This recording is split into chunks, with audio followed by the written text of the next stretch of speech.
Okay. Hey girlies, it's Cam, your self-proclaimed virtual bestie, and today I feel like I'm missing some.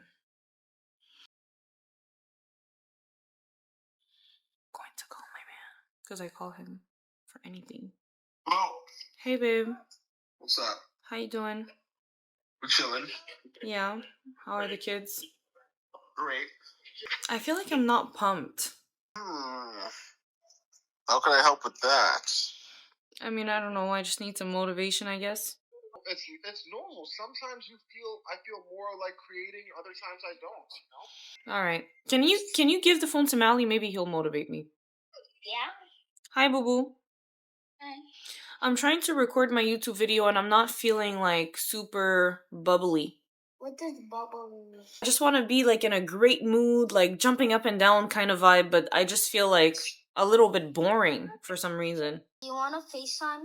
Yes, I do want to FaceTime. Hi, mommy. Hi, baby. I miss you. I miss you too. You're the best, Mally. Thank you so much. Yay, thank you. You're so sweet. Okay, boo boo, you motivated me. Now I gotta get to filming, okay? Okay. I love you so much. Let's start this, man. Alright, bye guys. Mommy. Love you. Bye, bye. It's funny because I recorded this video already and I said that, my son is my why and he's my motivation and he keeps me going. And I was feeling really low energy wise while recording. And now that I literally got to speak to my motivation, I feel motivated once again. It's crazy how it works to just like have kids and to love them so much and for them to like push you by just showing you their little face. Like I'm so excited to, get this content filmed now. But yeah, so let's restart with this intro. Hey girly pops, it's Cam, your self-proclaimed virtual bestie, and today I will be sharing with you guys the story of being 19 and pregnant. Some people might be curious, some people might be nosy, some people might want to gossip. Send this to your group chat if ever you find it entertaining, if I'm answering any questions that you may have had about my experience. It sounds crazy to some other people they're like, well, 19, you're grown. At 19, you're an adult. but truly, you're not grown at 19. I look at pictures of myself back when I was 19 and I think to myself like, oh my gosh, I can't believe everything that this young woman went through. Like, yeah, okay, I was an adult, but I was still a very young adult with my prefrontal lobe not fully developed and just like figuring it out day by day. And the innocence of my 19-year-old self, things have changed so much since, and this is going to be in hindsight because years have now passed and I'm here to share my story. And I was thinking to open this channel with this specific video because this is literally the beginning of Cam. Like, this is the making of me. This moment was catalyst to me becoming who I am today. But to get into the story,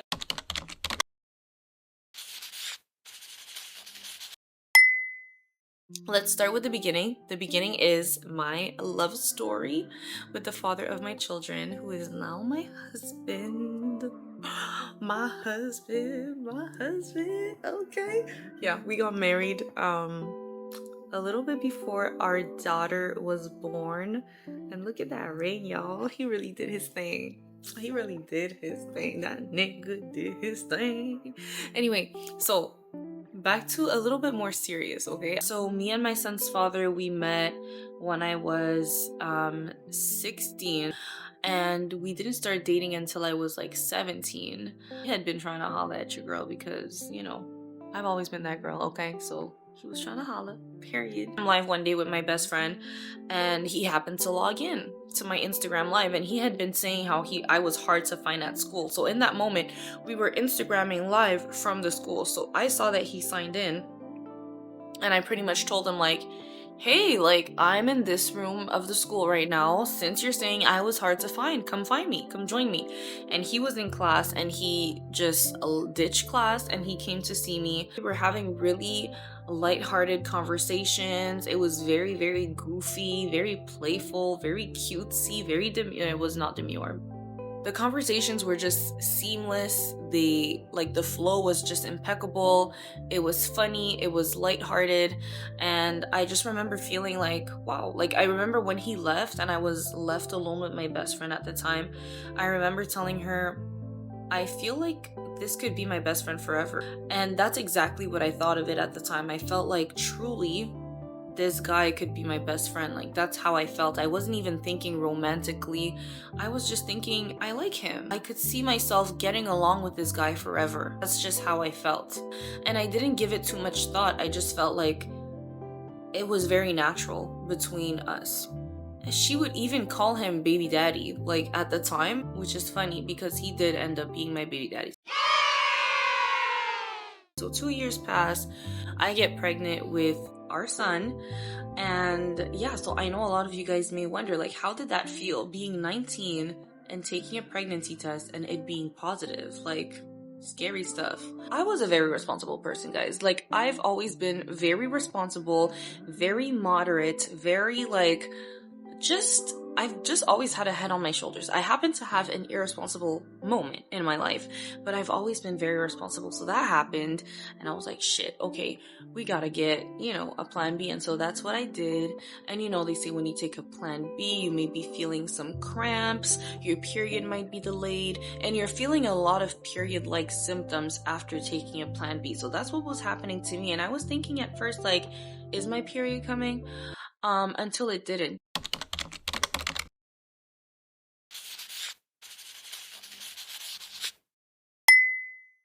It had been like over 10 days, I believe, since I was supposed to see my cycle, and I still wasn't seeing my cycle. And so I was like, I think it's that time. I think it's time to take a test. Ciao, when I tell you, I didn't even have to wait 30 seconds for the second line to pop up. Like, it was instant. Like, it was, girl, are you kidding? Why did you even take the test? That's what the test told me. So I remember him and I looking at each other like, shit, oh my gosh, we're pregnant. But we didn't give it too much attention. There was a party happening that night, actually. We ended up just not thinking about it, going to the party, and we kind of like put off that situation to later. So obviously the pregnancy did a number on our relationship. I was young. Honestly, that pregnancy, I would say it was giving very mentally unstable on my end. Naturally, I mean, I was going through so much. I lacked so many tools that I needed in order to go through the situation healthily. One thing that I will say though is that he was always very supportive of me. He was definitely like my rock and my number one support system. Even if he didn't always understand the decisions that I was making, he was very, very present for me during that time. He was driving me to and from work. I carried a lot of guilt and a lot of shame regarding my situation at the time, so I never really flaunted my bump, or I never really spoke about my pregnancy, because it was something that I just didn't feel comfortable doing. And so that pregnancy, I didn't really live it. I was really in hiding and I was hustling so much. I had a plan, and my main objective was to fulfill everything that I had written down on that plan. It didn't matter how it made me feel, it didn't matter how it looked. Like, my goal was that, okay, I need to save up this amount of money by the time the baby's born. I need to have graduated college by the time this baby's born. I need to have done this and this and that. So I was really on go mode, on autopilot, and I was not stopping for shit. So I was suffering a lot, suffering in silence. Essentially, that pregnancy is not an experience that I really lived.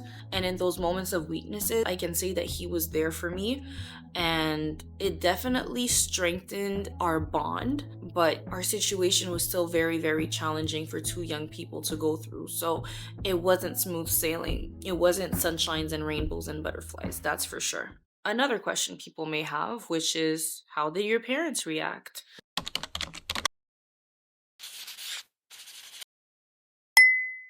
I remember it took me maybe a week or two before I announced to my mom what was going on. We were sitting down in the dining room and she was eating her Wendy's Frosty, and I told her I haven't seen my period in a long time. And I remember she was eating her Frosty and she just like dropped the spoon, jaw dropped, shoulders dropped. Like, she just looked so defeated in that moment. And I can't even say much about how that conversation went. All I know was the aftermath of that conversation being us not speaking for like about 3 weeks. And those were, I think, at that time, the hardest 3 weeks of my life. Because if you know me, one thing about me is me and my mom are like this. We're super, super close. Like, she's always been and continues to be my support system. So at the time, feeling like I didn't have her support definitely was gut wrenching. It was not easy at all. It just felt like there was like a bit of silent treatment going on, and she was like really in her room. It felt like I had literally given her depression. I felt guilty. I felt so ashamed, and I felt awful. I felt so bad about myself, honestly, until one day we had a conversation after those 3 weeks were over. She asked me what I was going to do, and I told her, well, I'm going through with this. And she was like, okay. And I remember her asking me why. And my answer was something along the lines of, well, I could never see myself regretting going through with this. I know I'm having a boy. I know this is my son. I know him already. I'm meant to welcome him. And if I don't, then I would regret it. That's the one thing I could end up regretting.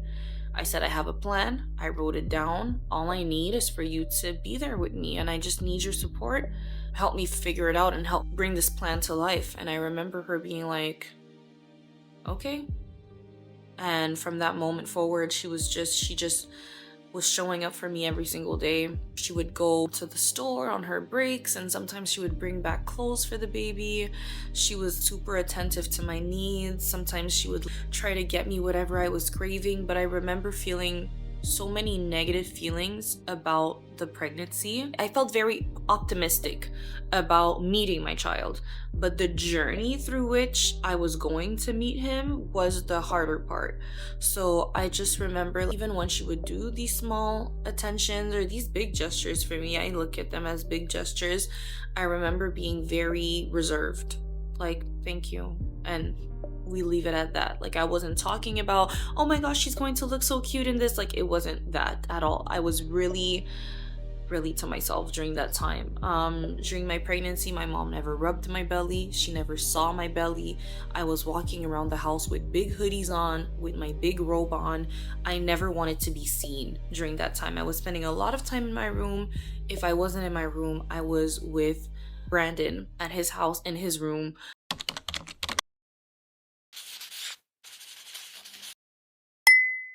And yeah, like, that's pretty much how I experienced my pregnancy. In school, once again, I was going to class, out of class. I wasn't hanging out at school. I didn't want people to see me.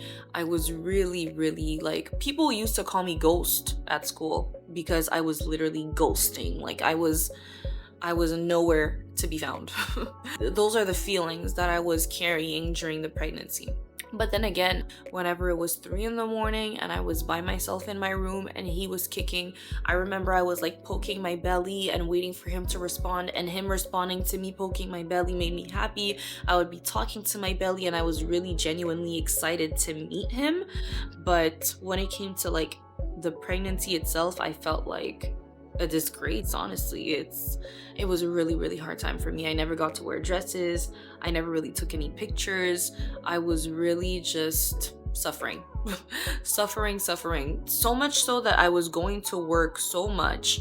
I would take the subway back home, and I was always hiding. No one knew I was pregnant. No one at work knew I was pregnant until I announced my pregnancy at 8 months pregnant. So I was in the metro. I was like, not showing that much, or I was hiding that I was showing. And so I would be suffering from a long day at work, and then get to the subway and no one was letting me sit down because no one even knew I was pregnant. And so I just remember Brandon would pick me up at the metro station sometimes, and as soon as I would sit down in his car, I would start crying. Like, I was suffering so much during that time. I was suffering physically, I was suffering internally, like emotionally, mentally. Like, I was just a mess. Honestly, it was a really hard time.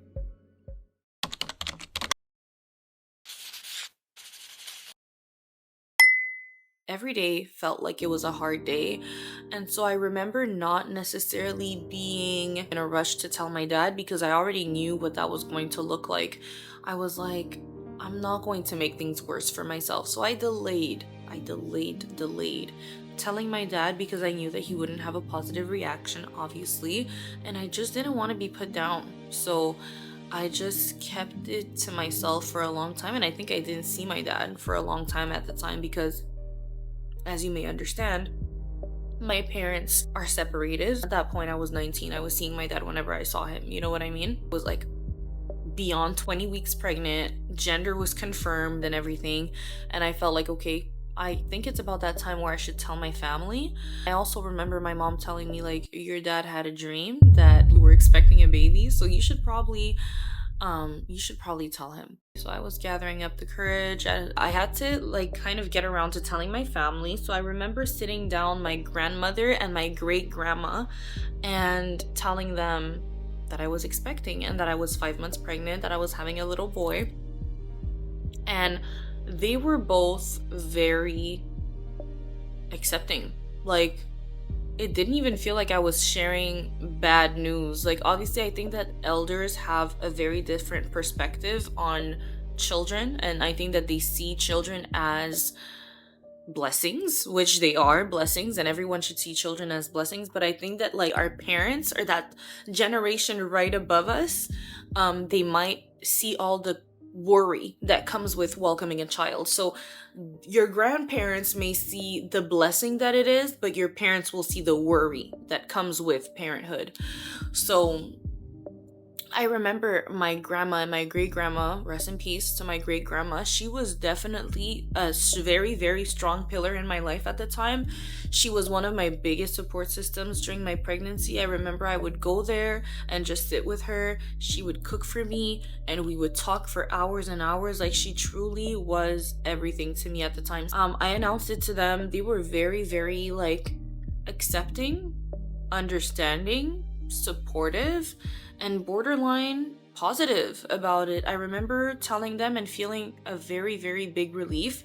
So there was this really good energy that came with the announcement up until she realized that, like, I hadn't told my dad and that was going to be a challenge. And my grandmother has always been a very, like, I guess, anxious person. And her concern was telling my dad. It wasn't the fact that I was going to become a mom. It was, how are we going to tell your dad? And I remember her being like, oh, he started being high blood pressure. Like, if you tell him, he might have a heart attack. Essentially, she was telling me, you're killing your dad. Telling him is going to kill him. He's going to have a heart attack. I remember feeling like, you know what? She's my grandmother. She must know better than me. And so, sure, I guess we have to come up with a plan. I guess, yeah, right, whatever. She was like, don't tell him. We gotta figure this out. Let me think about how we're going to tell him. And then, we'll get to telling him. And so I remember being like, okay. And next thing you know, the entire family knew. Woo! And the only person who didn't know was my dad. So then I felt this sense of urgency that I should tell him before someone else does. And so I remember one day I was having the worst day ever. I don't remember what happened, but I was really going through it. And I remember just thinking, you know what? I might as well just tell him because I'm already having a shit day. So, let me just get it out my system, get it out of the way so that tomorrow can be a better day. So essentially that's what I did. I told him over text, which some people may be like, oh my gosh, you're so out of pocket for that. Look, honestly, looking back to this day, I still feel like I made the right choice because I don't know how that would have gone face to face, to be honest. So I just remember writing him a message, letting him know that I was pregnant and that I was having a boy. And his reaction was pretty much, your life is over. Brandon is not going to stay with you. You guys are going to break up. Like, this is not happy land.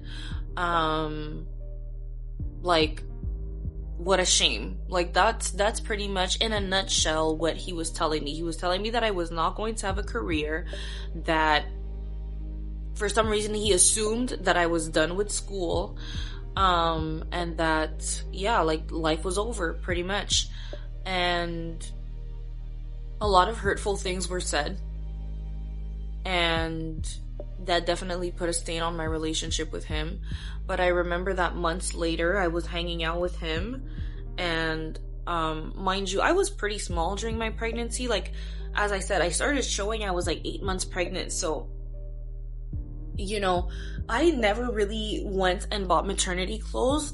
First of all, because I didn't need the maternity clothes. Like, all my pre-pregnancy clothes fit, but also I was not, like, there was nothing to celebrate about this pregnancy in my mind at the time. So I never like felt like, okay, you know what, let me go shopping, you know? So I remember being at his house and like my pants were starting to be too small. I was super close to giving birth at the time. I remember telling him, can I please borrow a pair of pants of yours? Because I felt so uncomfortable. And so I wore these pants until literally until the day I gave birth. Like, I wore these pants pretty much every day, honestly. And he told me, I gotta take you shopping for some maternity clothes. And I remember thinking at the time, like, oh, okay. So, like, I guess he is being supportive. Like, that's how I internalized it. I was like, okay, so I guess he's accepting of the fact that I'm pregnant. Next thing you know, my son came into the world and he was everyone's sunshine and everyone loves him so much, and he takes up a whole lot of space in our family, and life has just changed for the better since he's here. That's the way I could put it. People say that with motherhood comes womanhood, and I believe that is partially true. At least for me it was. I do believe that I became a woman once I became a mother, but wait a minute. I believe that in order to become a woman, you just have to start living life intentionally. And for me, living life intentionally came with motherhood. If I were to tell my teenage self that this is what life is looking like today for us, I know she would be thrilled and she would be so excited to know that I've made all of my dreams come true, because I met my why. I met my motivation, my reason, my everything. I look at my son and I see the stars in his eyes, and he was the reason for me to wake up.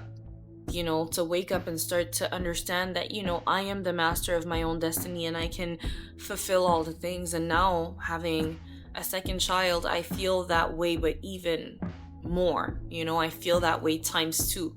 And it's a beautiful feeling to have children and to parent them intentionally, and to learn so much through them, because I do feel like we learn more from our kids than they could ever learn from us. Anyway, honestly, Mally has changed our lives. We wouldn't be where we are today if it wasn't for him. Without him, I feel like I would definitely be lost. He now has a little sister who loves him so much. I'm so grateful. I'm so grateful for Malachi, and I'm so grateful for our family. I'm grateful for Brandon. I feel like we truly are like a dream team, and I am living the life that I always wanted to live. And for that, I feel so blessed every single day. I thank God. Everything like literally worked in our favor in the long run. So there's nothing about my story I would change. If I had to do it all over again, I would do it the exact same way. I know that like my life would look nothing like what it looks like today if I hadn't gone through the situations that I have gone through. So I am super grateful for my journey. I am super grateful for always having trusted the process, and for now understanding that I am the master of my destiny and that I make my life what it is every day with my actions and my choices. So that's my story. I hope that you enjoyed watching this video. If you did make it to the end of the video, thank you so much for sticking with me through the story. This is my first time recording a sit down, like story time type of video, so I hope that you enjoyed it. If ever you have some criticism in terms of things I could have done better, DM me. Don't leave it down in the comments. That's kind of embarrassing. But let me know how you like it. Comment this video. Let me know what your favorite part of the story was. Let me know if there's anything that you relate to, anything that you would have handled differently. Just like interact with me. The point of this channel is to build community, and so I would love to hear from you guys and just interact with you guys. Don't forget to follow me on Instagram. She is Kamiko, Kamiko. Share the story for real, because it's just like, what is it gonna cost you to share the story? No, nothing, for real. It's costing you a little bit of time, like 2 seconds of your time, but I think I'm worth it. Am I not? I am. I am worth it. Subscribe to my channel, like this video to let me know if you did make it to the end. As there's more content coming up, there's going to be parenting content, lifestyle content, and a lot of homemaking content. By homemaking, I mean like interior design type of stuff. So yeah, I hope you enjoyed watching this video, and I'll catch you guys next time.